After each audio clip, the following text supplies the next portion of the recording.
London, here we come.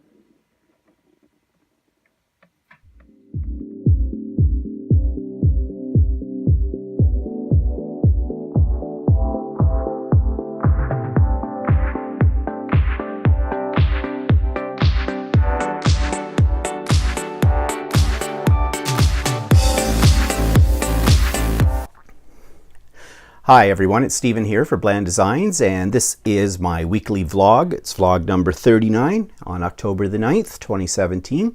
Hope everybody had a good weekend here in Canada. It's a long weekend because it's Thanksgiving weekend. Our Thanksgiving comes about a month earlier than the American one does.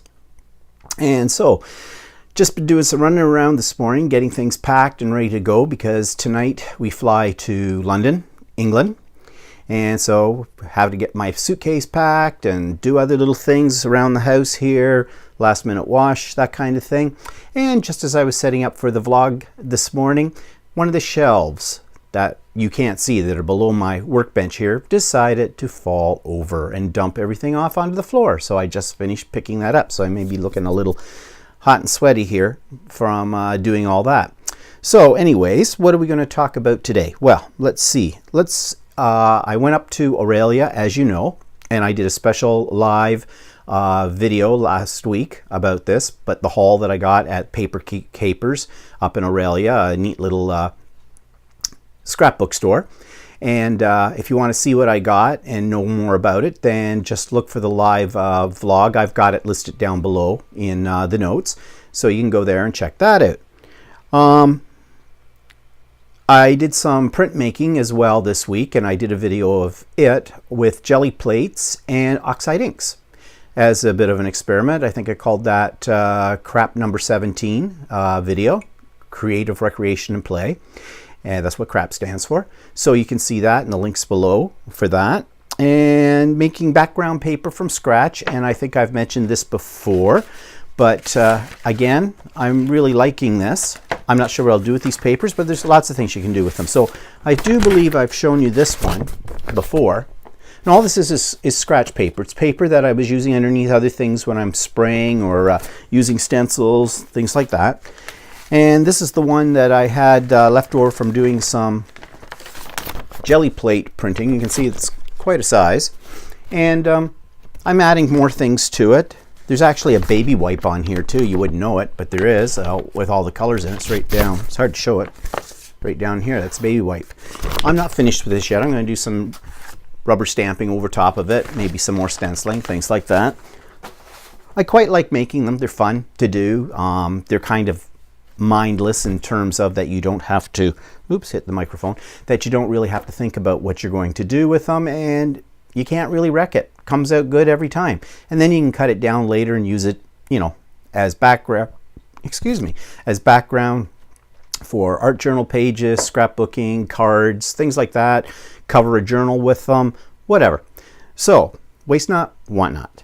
And I'm doing a little experiment here in some sort of abstract painting, but I bought a bottle of gray gesso, and I mentioned that in my last vlog, and I wasn't sure what I was going to do with it, and I kind of looked it up on YouTube, and people just use gray gesso the same as you use white gesso or black gesso. So I thought, let's get out some stencils and do some layered work. So this is what I've come up with so far. This is on one of my recycled canvases, the cheap ones that I buy at the Value Village, that's it, you know, the charity shop. And I've used a couple of stencils here, and I've done the gray, white, and black. This is all gesso. None of this is actual paint. I'm not finished with it yet. I don't know what I'm going to do with it yet, but I'm thinking of some of those little metal embellishments that I've been picking up I might use on top of this. So it's a work in progress. We'll see. And the other thing that I did this week was I got everything together for the demo day at Class Act, my local scrapbooking store, because I'm demoing that day how to use Oxide inks. And so I made a couple of big tags to show the different properties of these.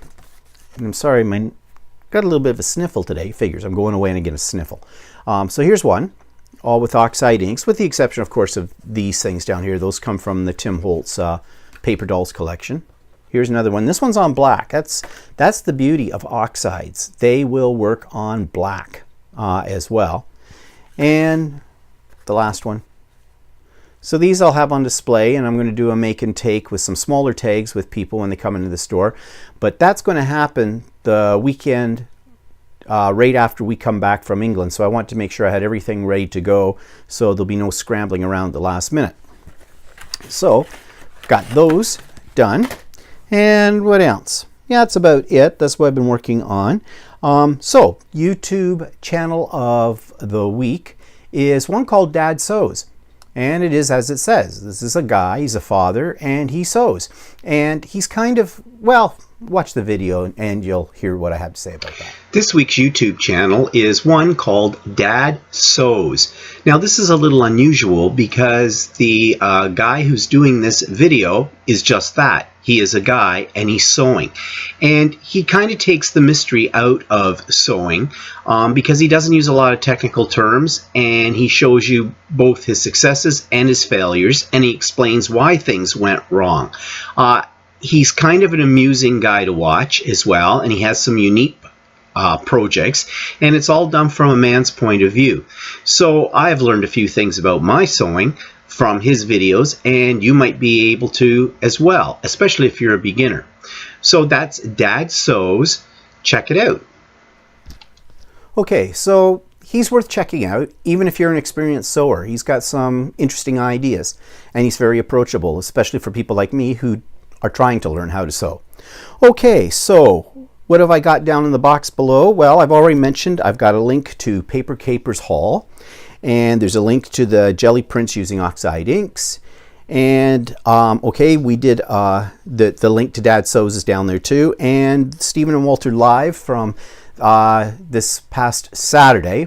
We did it Saturday as opposed to Friday because Friday, as you know, we had to do our volunteer work at the art gallery for, you know, once a month they have RMG Fridays as they call it, and we were there and we did that. So that one we put on a day later. We're still not getting a lot of live viewers, but again, I'm a niche. What I mean by that is a lot of people don't know that I exist, and that's okay. You know, the people that were on there, it was great to talk to them, and it looks like a lot of people are catching it though on the replay. So, and some people are making comments about that in that when it comes up in that format. So that's okay. I like doing them. And since we're off to London, we may attempt, but I don't know yet, we may attempt to do a Stephen and Live from London, special edition. It's just going to depend on what our bandwidth is like, or our internet connection, how good it is in the hotel. We may do one anyways and just upload it later, so it won't actually be live. It'll be semi-live, and we'll put it up onto the spot. So we'll see what happens with all of that. And also, while I'm on that, I am going to try, next Monday we'll still be in London, and I may try to do a vlog and upload it from London. But again, a lot of that will depend upon how good the connection to the internet is. So if you don't see a vlog next Monday, don't worry, I'm still around. I will just have to skip a week, or what I may do is I may record it and I'll put it up as soon as I get home. But we'll see how that works out. Okay, so what's pissing me off this week? Well, basically airports. Why am I coming up with that topic? Because I'm about to go to an airport. I don't know about you, but the worst part about traveling, I love to travel, but the worst part of traveling to me is the actual checking in, getting in, going through customs, all that stuff at the airport. And they make it so complicated and difficult. You know, you'd think for an industry that's, you know, hundreds and thousands of planes in the air at any given time, that they would be much more efficient. But they're not. So every time we go to Pearson Airport, that's the one here in Toronto, the international airport, we're hunting around to see, first of all, where we have to go to get on the plane. So, you know, they have boards that tell you, sort of, But the boards are never located in a spot where they're obvious. You're walking up and down, and the terminals are huge. You walk for days looking for this. And then when you finally figure out where it is, you go and stand there and get told that it's at a different spot. Again, they just didn't bother to change the sign.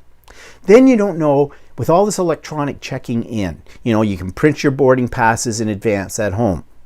We've already reserved our seats, but we still have to check our baggage. Well, then they have several lines for this, and then they have the kiosks, and it's a mess because you're trying to figure out, because you got to put your passport into the kiosk, and you got to do this and you got to do that, and it's there. Now they have lately, the last few times we've been, there's been some attendants standing near the kiosks, if you're lucky, who will help you out with it, but it's never the same thing twice. That's the problem. There's no consistency. They keep changing it all the time. So, and you're already getting frustrated and angry, and you haven't even got to customs yet, or to security yet. Well, that's another thing. Do you take off the shoes or do you not take off the shoes? I just read something really interesting the other day. You take off your shoes through airport security, but in the because of one guy got on a plane and had some explosive in his shoes, but with all the number of gun violent mass killings and things there's been, they don't seem to get rid of guns. They seem to be able to go anywhere in the States with a gun. So yeah, so it's kind of ironic. But anyways, you get up there. There's never a sign that says anything about the shoes and the belt. And the belt. Why don't they just say, take off all your damn clothes and go through naked and dress on the other side? Because that's what it's like. So I get there. I take off my shoes, I take off my belt, I take off all the metal things on my body, I put everything into the little basket thing that goes through the security camera or x-ray machine, the whole bit, go through it all. Then I find out, oh, you didn't have to take off your shoes. Or you get in the line and you get behind somebody who's oblivious to any of this, like they've never flown before. Now I can understand it. If they've never flown before, there's confusion. But I'm always behind somebody that looks like they're a seasoned traveler. They haven't taken off anything. And they're in surprise when they go through the archway and they set it off because they've got loose change in their pocket. They're wearing some rings or jewelry. They've got a heart pacer, I don't know, a steel kneecap, whatever. Or they haven't taken off their shoes, or they haven't taken off their belt. And then they hold up the line as we wait for them to go through. So right there, between checking in, getting through security, you're already hyped up for this. Do you think you can relax after that? Not in Toronto Airport, because then you decide, well, I've got 3 bloody hours to sit here to wait before I can get on the plane, because international flights, they want you to be there a minimum of 3 hours before the flight goes. So you look for a little cafe to have something to eat, have a coffee, whatever, a beer in our case, usually. Well, you walk for miles. Well, first of all, before you even get to the area where you will be boarding the plane, the gate, you're looking for the sign as to which gate that is. And they're always 3 miles away, literally. I mean, you see people on those carts being driven down there, and I swear, I've said to Walter before, I'm just going to bring a cane with me sometime and just flag one of those down and get on it. So you walk and you walk and you walk and you walk. And then you get all the way down there, you see where the gate is, but there isn't anything to eat or drink anywhere near your gate. So guess what you do? You walk back looking for a place. And of course, whatever you're going to have to eat or drink, it will cost you a lot more than it would cost you anywhere else, and doesn't always mean it's going to be that much better if it's good at all. I mean, whatever. So there you go. And then you got the screaming kids, and you're hoping that those kids are not on your flight. But 9 times out of 10 they are, and they're usually in the seat behind me or in front of me. So they're either peeking over the seat at me, and I don't think that's cute. And I do not give them, oh, hi, sweetie, how are you? No, turn around, shut up. Or I ignore them. Or they're sitting in the seat behind me, kicking it all the way to wherever I'm going. It's times like that when I want to pack with me a little syringe of a knockout drug. Not for me, for them. Just, come here, sweetie. Oh, try this. Okay, you're going to be sleeping for the flight. So then, of course, then you get on the flight, and then there's the mad scramble because people don't want to pay the extra to check a bag, or they don't want to wait when the plane gets to the destination to get their bag off the whatever that thing's called, the carousel. So they pack everything they're taking with them in the trip into their carry-on. These are not carry-ons, people. These are suitcases, and they get away with it. One of those little stupid metal-sided or hard-sided little suitcases, they go to put it into the overhead. It takes up the whole overhead. Then there's people scrambling up and down the aisles. They're rows away from where their stuff is going to be stored. And then they're trying to push it in, and they're pushing other people's stuff, and you're standing there waiting to try to get to your seat while they rearrange all the luggage on the plane with this. And then we never do that. We never take that because I don't want the hassle. I can't reach those overhead bins anyways. I'm too short.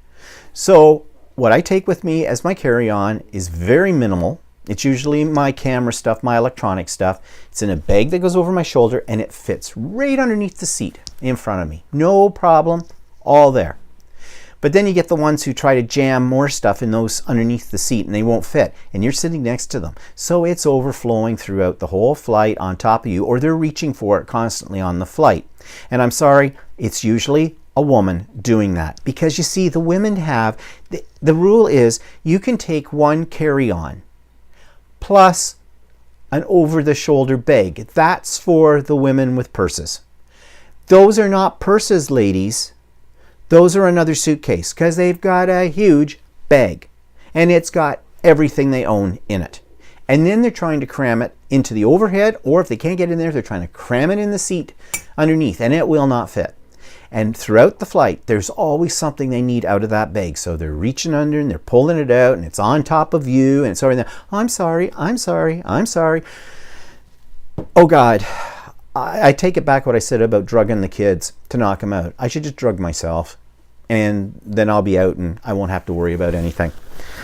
But anyways, I find it very frustrating. And then, of course, once you get to your destination, you got to go through security. You got to go through customs. And, of course, you're treated like you've just held up the whole plane that you're a terrorist out of that all. Then you have to go and pick up your bag.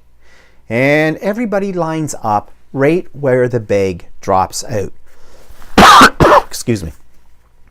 The little chute that puts it down. They're all standing there waiting for it.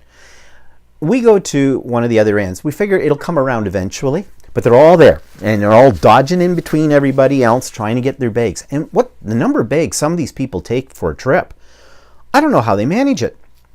They have one of those big carts to lug it out to the taxi, the bus, whatever they're taking to get to wherever they're going.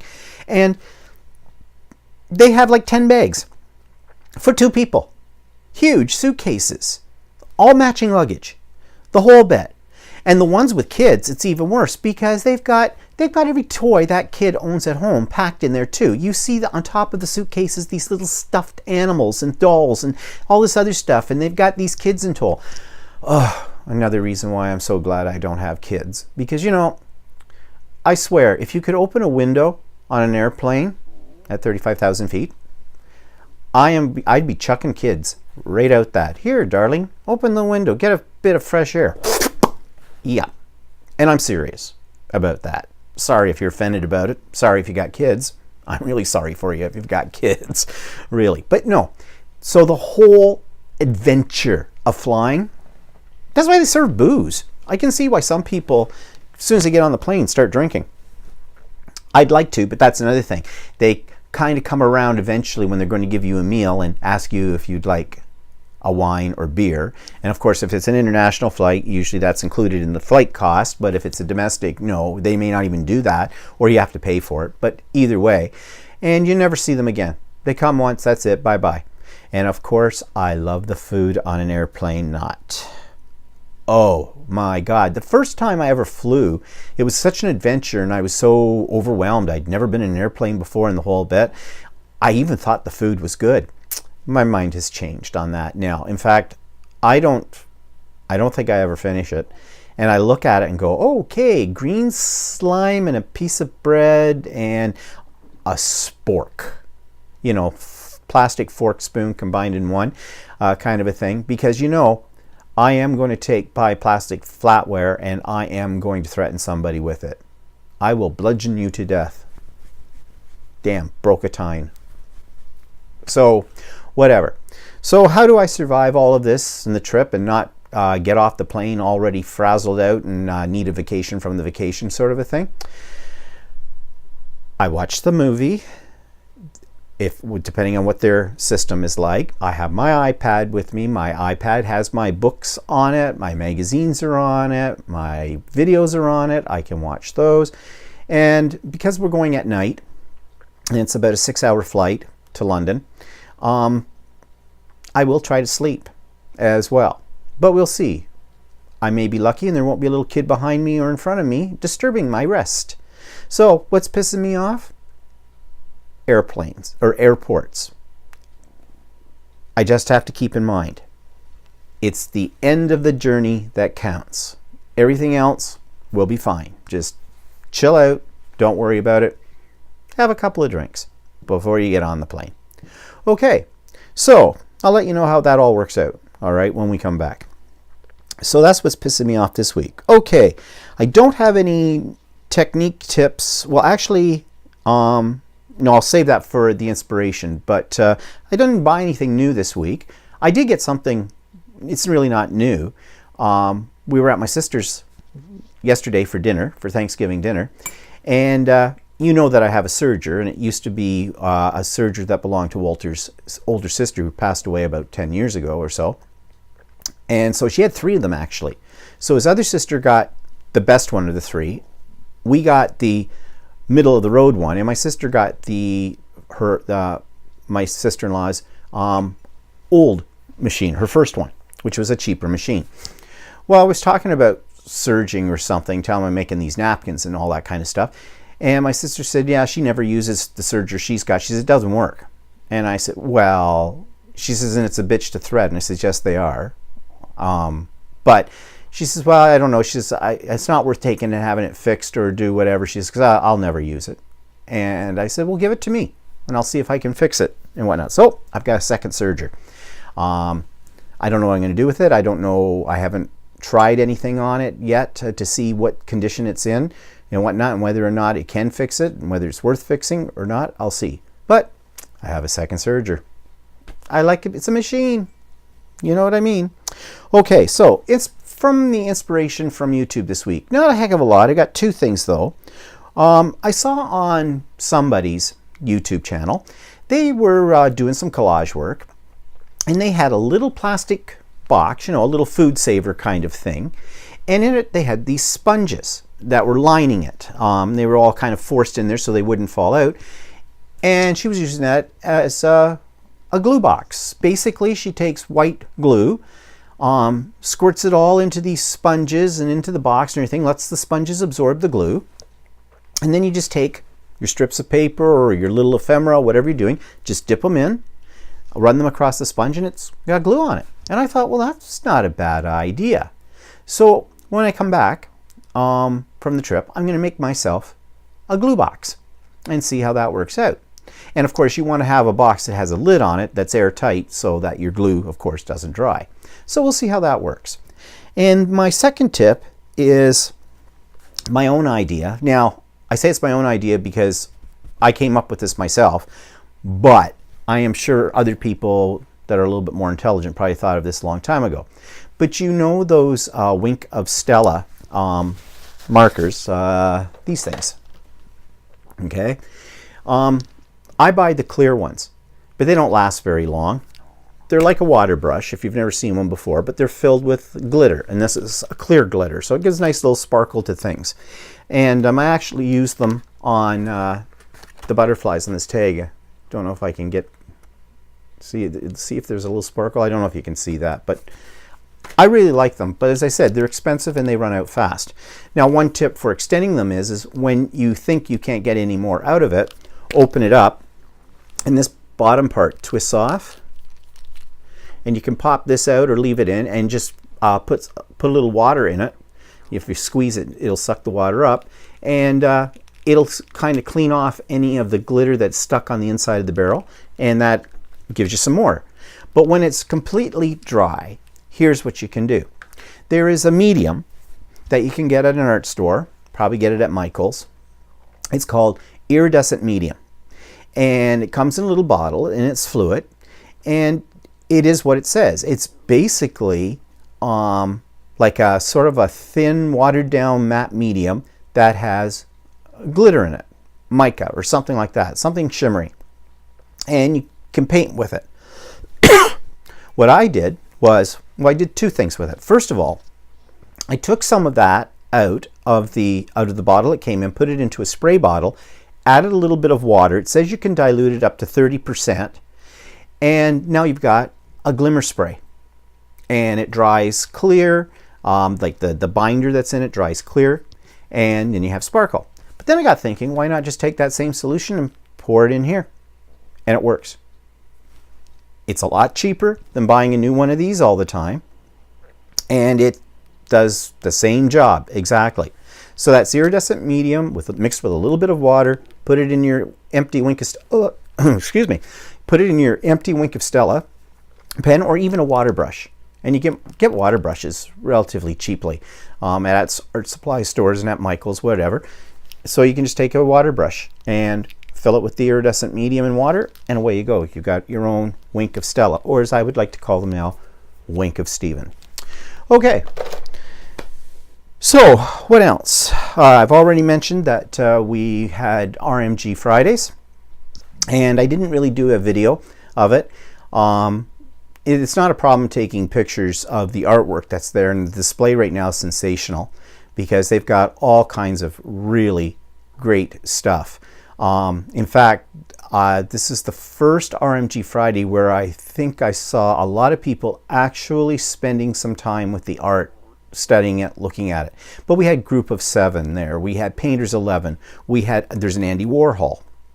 Yes, our art gallery has an original Andy Warhol, and it has not seen the light of day in that art gallery. It's been in the vault for several decades.